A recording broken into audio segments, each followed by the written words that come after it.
Hello दोस्तों, स्वागत है आपका हमारे YouTube चैनल एजुकेशन 360 में। मेरा नाम दिलीप कुमार है और आज हम जानेंगे कि पाइथागोरस प्रमेय के बारे में। पाइथागोरस प्रमेय के ऐसे तथ्य हैं जो आप लोगों को आज तक शायद पता ही नहीं होंगे। तो ये तो देखो, आप सबको पता है पाइथागोरस प्रमेय होती क्या है कि कर्ण स्क्वायर बराबर आधार स्क्वायर प्लस लंब स्क्वायर, हाइपोटेनस स्क्वायर बराबर बेस का स्क्वायर प्लस परपेंडिकुलर का स्क्वायर। देखो ये कौन से एंगल पर लगती है? ये हमेशा राइट एंगल ट्रायंगल पर लगती है। तो किसका क्या काम आती है?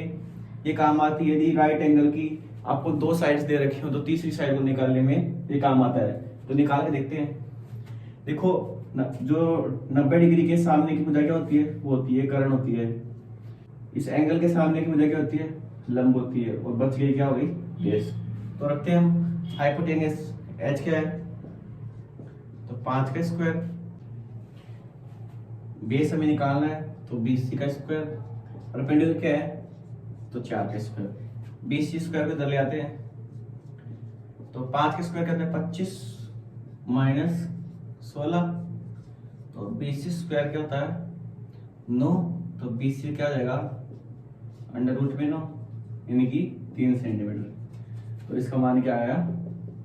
3 सेंटीमीटर। तो हमने देखा कि यदि राइट एंगल की कोई दो साइड दे रखी हो तो पाइथागोरस प्रमेय से हम उसकी तीसरी साइड आसानी से निकाल सकते हैं। इसके अलावा पाइथागोरस प्रमेय किस काम आती है, हमारे दैनिक जीवन में क्या क्या काम आती है, इसके बारे में हमें पता नहीं, वो हम जानेंगे।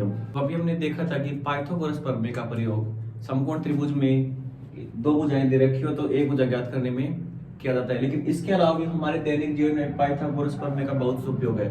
तो देखिए इंजीनियरिंग में, अब इंजीनियर जब पुल बनाते हैं, सड़क बनाते हैं, उनकी ऊंचाई लंबाई सब देखने के लिए पाइथागोरस प्रमेय का उपयोग किया जाता है। और इसके अलावा नेविगेशन में, हवाई या समुद्री नेविगेशन में दूरी व दिशा की गणना करने में, ये दूरी कितनी है, उसकी दिशा कौन सी है, ये जानने के लिए पाइथागोरस प्रमेय का। इसके अलावा मान लो में ये रास्ता इधर से जा रहा है, ये ए है और ये बी बिंदु है, तो इधर से इधर जाने में कितना समय लगता है? दूरी भी बहुत ज्यादा है। तो इसको सीधे यहीं से जाने में छोटी दूरी ढूंढने में काम करता है। कौन सी थ्योरम? पाइथागोरस प्रमेय। तो यहाँ से अब ए से बी तक पहुंचने में दूरी कितनी लगी? कम लगी। तो दूरी को कम करने में भी काम आता है। कौन सी थ्योरम? पाइथागोरस प्रमेय। अगला है फर्नीचर की व्यवस्था।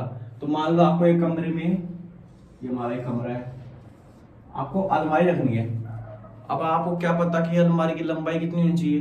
तो यहाँ से विकर्ण खींचेंगे तो आपका पता लग जाएगा कि हमारी अलमारी की लंबाई कितनी, मैक्सिमम कितनी होनी चाहिए, हमें कितनी लंबाई की हमें अलमारी चाहिए।